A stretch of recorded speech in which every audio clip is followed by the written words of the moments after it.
everybody. Welcome back to the FYP, the For Your Period podcast. Today, we are going to talk about the seasons, your inner seasons, the outer seasons, how they have a push and pull effect on each other. But before we dive into all of that, we are going to do a cycle check-in. So, how are you guys checking in today? Where are you at in your cycle? Anna, how are you checking 12. Yes. Are you day 12 in? too? 12. Mm-hmm. Oh my gosh. We are cycle sisters. Haha, hashtag in sync. Yes. So I'm feeling a little under the weather, so I don't feel like I typically do with 12. I did a new Pilates workout because follicular, I'm like, let me try the new workouts. And it was so hard this morning, but I think it's just because I'm not feeling good. But 12. Yep. I'm also day 12. That's what my chart says. We're moving towards ovulation. And it's not like I'm glad that I am where I am because this is my husband's like birthday week. So like Monday was his actual birthday, but we're doing like the friends over at the house thing on Friday. So I was like, all right, well, this is the perfect place for me to be in. Perfect. Because I have the energy to, get the house in order and I want to socialize. So I'm actually looking forward to it. If it was like a week and a half later, I'd be like, oh, I mean, I want to see my friends, don't get me wrong, but it'd be like, can you guys all leave at 9:30? Come and go. But yeah, so that'll be fun. So I'm in that, the rose-colored glasses. Everything's cool right now. Do you guys have the version of that in the East where, so like Midwestern people will be like, oh, like kind of clap their hands when it's time for like get people moving from a thing? Like everyone kind of like takes this as this sign. It's like time to, I mean, sometimes or like say whelp and clap your hands and like people know it's time to like. Isn't there an actual German word for that? I think there's like an actual German phrase where it's like, okay, like it's time for everybody to go home. And I was like, I want those. Yes. I need like a light that flashes. I just turn on the light and it's like, okay, we love y'all, but you don't have to go home, but you can't stay here. Yeah, that's what we do. We do a whelp or a nope and a hand clap or a clap on the knee, and everyone's like starts to get shit moving, and it's oh no. There's like this whole thread of how Black people leave situations, and one's like on the phone. It's like, I didn't want anything, and you've been on the phone for like 2 hours. That means I'm about to get off the phone. Well, I didn't really want it. I didn't call for anything, and you just get off the phone. Or if you're somewhere, you ask everybody, well, what y'all about to do? Because that means something else. What are y'all about to do? I like that. I think that's kind of like else. I think that's kind of like the whelp. That's the whelp. Yep. That's that's the Black version of the yeah. No. See, sometimes it'll be someone starts to do the dishes, but we have a friend who will just do them during the party because she can't handle like the mess. So she'll just start doing it. So then she kind of ruins that.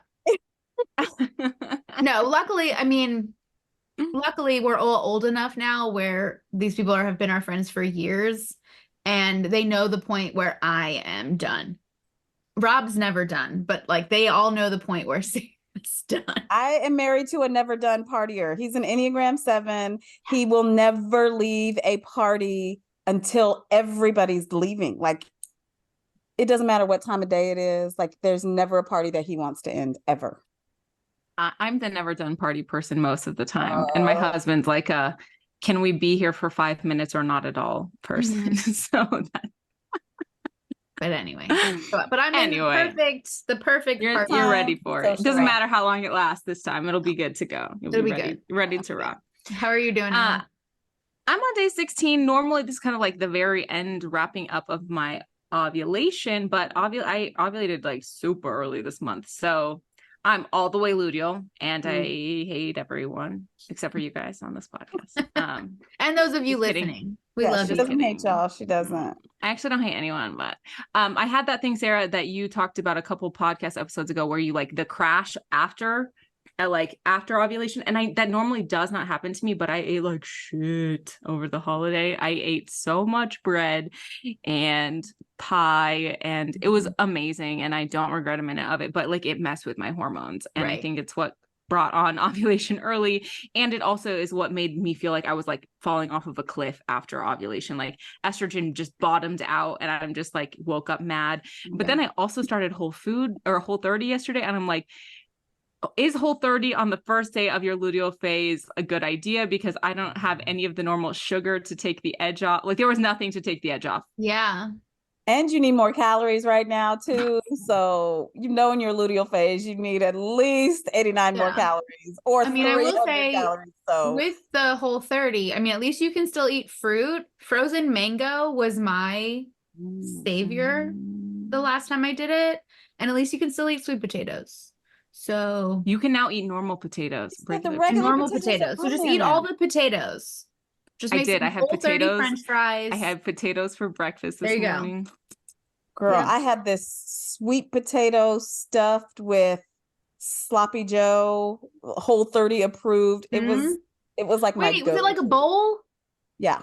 Where you like slice the sweet potato and you roast it and you make, oh my gosh, we make that all the time. Like we found it on Pinterest. My husband loves that sloppy Joe. All right, I'll link it in the show notes because that shit's delicious. That Whole30 sloppy Joe was life when I did Whole30 back when I was still eating meat. We eat that now.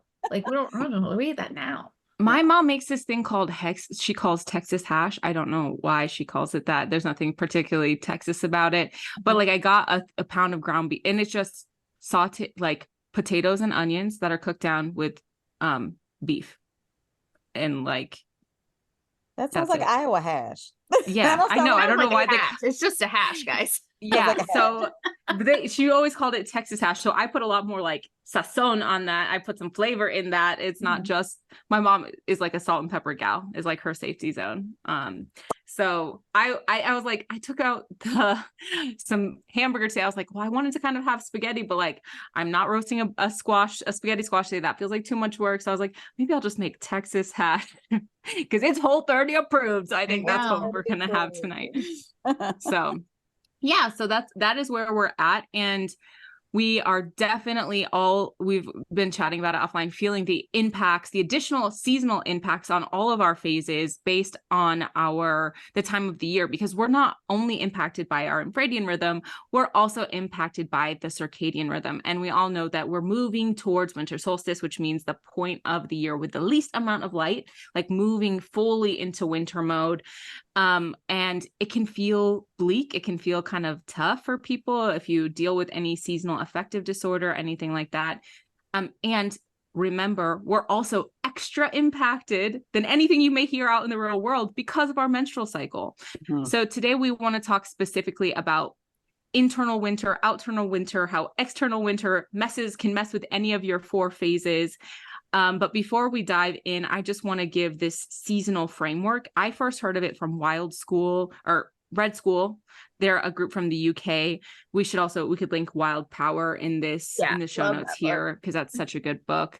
But I'm just going to do a super high level, like the snappiest snapshot of that. And then we want to specifically talk about winter today. So if you've never heard the inner season, outer season, and again, I heard it from Red School, but I don't know if they're the first people to ever come up with this analogy. I'm not sure where that actually comes from originally, but that's where I heard it first. So it's just this way to kind of understand with the external seasons what's going on in the phases of your menstrual cycle, because it's a really good, clear one-to-one comparison. So your menstrual phase is like your inner winter season. So think about the stuff you like to do when it's winter outside.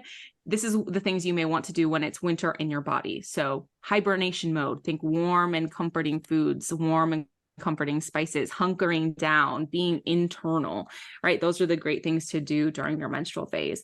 The follicular phase is your internal springtime. So think about external springtime. You may get your energy back. You may get we say like the swing it back in your step, right? You may do the busy bee kind of activity. So you're getting back into motion, you're getting moving, you're getting rocking and rolling during the follicular phase, just like in external springtime. Then the ovulation phase is our internal summertime. I think this is like, it's short, it's hot, right? It's like it feels like the shortest season, even though it shouldn't be, and it's spicy. And we kind of think of those things. You want light and fresh foods, right? Things that feel really nourishing, but maybe they don't help you feel weighed down or heavy. and you may feel spicy, feel toned and lean and good during this phase, just like kind of in that external season as well. And then the luteal phase is the longest phase. It feels like winter or autumn can kind of drag on, and just like the luteal phase can feel like it's dragging on, it can feel like the longest phase. I heard someone say this yesterday on Instagram. They're like, we spend half of the year in the luteal phase. We spend 183 days on average, and the luteal phase. So if you don't learn how to love the luteal phase, you're going to feel like shit for half of the year. Half of the year. I talked to my mom. She's like, you're always luteal. I was like, no, half the time I am though. but 50%. Yes. Yes. So this is the good time for analyzing, organizing. Think of like hunkering down for the winter, preparing the stores, like in the olden days, like getting things harvesting and then like getting the food ready to be in your root cellar for the winter, right? Like that's kind of how our body is going through this process as well. So that's the high level internal and external seasons. And today, let's talk about winter. So we can go wherever we want with this conversation, but I'm from the Midwest. People typically hate winter, or it gets a lot of hate. The snow, this is bad. And it very similarly to how we talk about the period, right? Our period being our inner winter. I hate it. It's gross. Bleh. So I want to start off with, what's your favorite thing now about your internal winter season? Oh, I love having it's just that knowledge that like, oh no, I'm supposed to take a nap right now. Yeah. Like your permission slip to just go within and not wear a bra and put on my husband's hoodie that's 2 sizes too big, but it's just the softest thing in the world, and to not care about how I look to the world because I'm like in my own little cocoon. It just feels very womb-like when you give yourself permission to lean into your inner winter. Yeah, and just how much better you feel when you do that. Yeah. Because we aren't taught how to rest. We aren't taught how to take a break. So when we lean into this framework, and even if it's for an hour, most of us don't have a whole day or 3 days or 4 days or 5 days to do this, but even if you just give yourself permission to do it for a little bit, you're going to feel the effects of that. And it lasts throughout the rest of your cycle. I love that. How you love on each phase informs the next phase. And I was talking to a client, and she's like, I can't do all of those things on my period. I go into an office, I've got pickup, carpool lane, and all of that stuff. And I'm like, you could plan for your coziest sweater and make sure that you've got a thermos full of soup, or, whatever your nourishing things are, you can plant them throughout your day and not have to be home ridden and bed bound all for your whole period. Like that's great, but it's not realistic for most of us. So it's figuring out those strategies to make it feel extra cozy and nourishing when you get to that phase. And maybe it's just an effect of getting older, but I don't know. I just like being cozy. I mean, like, especially in the actual winter time. So when your body is in that similar season, like it just feels so satisfying. Yeah. Yeah. I notice how much relief I feel. And it's like weird because, again, I don't think I would ever have said that winter was relieving when I was growing up, but I almost even feel like that right now as we're like moving into the colder part. Like it's kind of like the expectations and the external pressure is like coming off a little bit because people aren't doing as much. They aren't traveling as much. They aren't going out as much because they don't want to be outside. It's cold. It's, maybe there's more precipitation where you live. And because of that, instead of feeling FOMO, I'm finding myself feeling relief at just like being. And also I like the water, you've heard us talk about the water balloon. I love now when because like that heaviness when it just like breaks and it's just like, I release the tension. Yes. I can get a lot of tension built up in the luteal phase, a lot of gripping and like holding on. And maybe it's because I've dropped those expectations of how to show up in the menstrual phase that it just feels kind of like, paired with because now I trust and like the menstrual cycle has become a spiritual process. What my menstrual cycle means is like, to me now is a new cycle is coming and spring is coming, and like trust that spring is coming and that estrogen is rising, and I may feel more like myself than I may have felt in the end of my luteal phase. And so kind of becomes a spiritual practice in that way that I did not ever anticipate being accessible to myself. I think people need to really sit with that, because y'all might be listening and be like, those bitches are crazy. They just love a period. They're gonna love my period.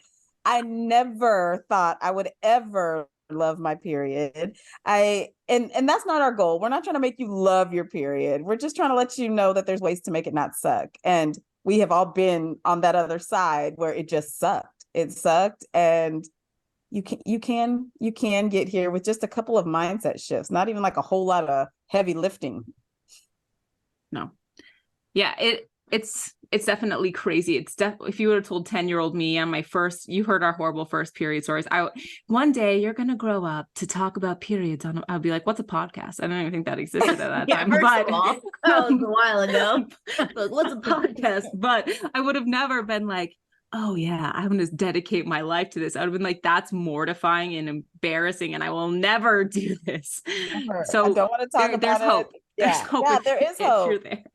And I love that we're talking about this today too, because it popped up in my Instagram feed. I am Annika Nicole. She posted about how you stop putting expectations on your body to behave the same way in the winter as it did in the summer. And us talking about this today was like perfect. And she listed, like, in the summer, there's abundant sun. And in the winter, there's very little sun. The sun goes down at 9 and the sun goes down at 4. And you like ice drinks, and you like, it's okay. It's completely socially acceptable to change how you dress and how you move and what you eat with the seasons. So applying that to your body is just game changer. Yeah. Game changer. Yeah. Yeah. How have you, again, we don't have, this is kind of like a free form podcast, but how have you noticed that any or all of your internal seasons change or impacted by external winter, or like this time of the year? I personally think that, like, whatever season it is externally, it usually makes, like, that when I get to that part of my cycle, that inner season, just, I don't know if it feels better, or there's just more emphasis on it, or it's just that much easier for me to kind of sync to it because it's like already there externally. So I'm not having to force it as much. And I mean, yeah, the change in the amount of sunlight absolutely has an effect. And you got to be really careful with kind of taking care of your circadian rhythm, especially as you age. Like, you need to get enough sleep for your brain, like, and the rest of yourself, like outside of your cycle. But sleep is also super important for your cycle. And I think I saw recently that, like, it's normal in the winter to need like an extra hour or two of sleep. And not doing that can have effects, because when you sleep is when your body actually makes hormones. And you want the hormones, you want your body to be making hormones so you can actually have a healthy menstrual cycle and all the other things that your hormones do. Exactly. Like keep you healthy too. Yeah. And you need it more in the winter because the sun's not up as much. The nutrients that you're getting in the different part of the year are not available in the winter. Right. Well, in America, they kind of are, because we can, yeah. But the sleep is definitely, that's a big differentiator, I think, with hormone health. I'm really driven by estrogen. I'm really driven by the sun. So I definitely feel crabbier, kind of just like in general during the winter, but definitely in my luteal phase, I feel that is highly impacted by that external season. Just like, ugh. So working to make some additional adjustments with like exercise or food choices. That's why I was like, you know what, fuck it, I'm doing Whole30 in December. This sounds like a terrible time of year to do it, but it will give me something to focus on and kind of reset for the next year, because I want to lose myself in an ocean of potato chips right now. And there's nothing, we're fans of potato chips here, but there's enough other external stresses that eating like that right now would not be supportive to my body, would not be supportive to my hormones, would not be supportive to my sleep, that I'm like, I need a shake up. I need a shake up moment right here. Mm-hmm. Yeah, absolutely. Absolutely. Yeah, yeah, like I said, I just find that it's like, it's easier whatever season I'm in to like do the things that when I get to that season. So it's easier for me in the wintertime to be in my inner winter when my period rolls around. Just because that's the thing, those are like tends to be the things that I crave more, like warm foods, tea, the things that are in season, like citrus and, you know, leafy greens, and I don't know what else is in season in the wintertime. That's pretty much all I got. Root vegetables. Fruit, vegetables. Yeah, I think it's like you got an example like in your everyday life on how you should be moving around the world based on the outward season, because that's so socially acceptable and everybody else is doing it, that it's easier to, it's more accessible to you when you're in your inner winter, being like, oh, I'm already doing this, so let's just ramp it up. Yeah, and it never has to be all or nothing. Like it's just adding little things in can have a really big impact. Yeah. Yeah.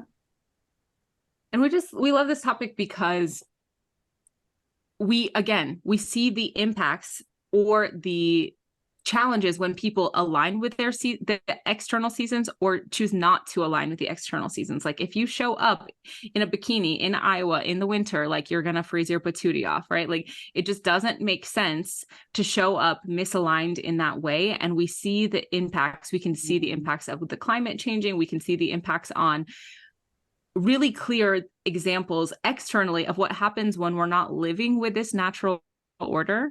And we can take all of those lessons and apply them to our internal seasons, because the same exact thing happens to our body. When you're not showing up eating the right foods, when you're not showing up moving in the right way, when you're not showing up in these little pockets of your day in the way that is aligned with what's going on inside of your body, it causes chaos.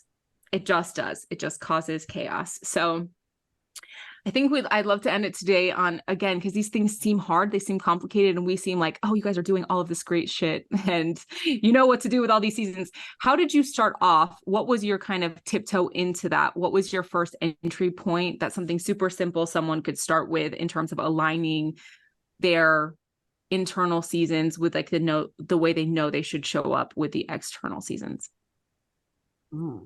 My like entry point was, what is it, Woman Code by Alyssa Vitti. I know we mentioned that book a lot, but in there everyone has seen that chart that she created with like the different foods you should be eating in each phase of your cycle. Pick one food. That's how I started. Just pick one food from each thing and just try to get it in that phase. Not all the foods, not trying to adjust every single meal so they align perfectly. Just pick one food and just pick one meal to start with. For me, breakfast is the easiest one because it's usually one that I'm making for myself and not like sharing leftovers with my husband or making us all dinner. Just pick one food and pick one meal to start with, whatever that is, and just try to add that in one phase at a time. Because it's that intention piece of it, like your brain is thinking about this and it knows that you're doing this in an effort to help you have a better menstrual cycle, and that energy, those thoughts also have an effect. So that was how I started, and it was very effective. Yeah.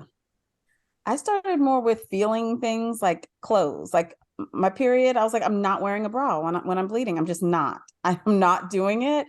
And that one little act of, it felt like rebellion, and kind of informed what I was going to switch in each of the phases. So like warm, comfy clothes. Even in the summertime, I put on my husband's hoodie. It's like my uniform. Like I'm bleeding, and no bra. And then each phase is like, oh, when I'm ovulating, like I'm gonna put on a sexy top when I go out. And it just kind of led to a domino effect. Like I'm paying attention to what my body and what my spirit kind of needs in these phases. And it just helped me see, oh yeah, it also needs green leafy things. Oh, it also needs some seeds. It also needs, more hydration or more calories during your luteal phase. And it just made me I was hyper aware of what I needed in all those other areas once I just started with clothes. I love that.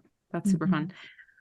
Mine's kind of similar to both of these, but different. So I would say I started with cravings. I started to understand that cravings were not negative. They were not punishment to my body, but they were trying to teach me something about what I was lacking.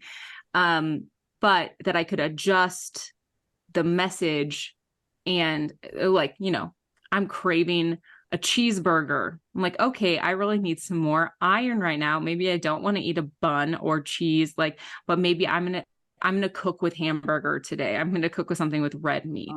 I'm craving sugar in my menstrual phase. Okay, maybe I need some more sweetness for myself. Maybe I need some more self-care, some more self-love, and some really high quality dark chocolate.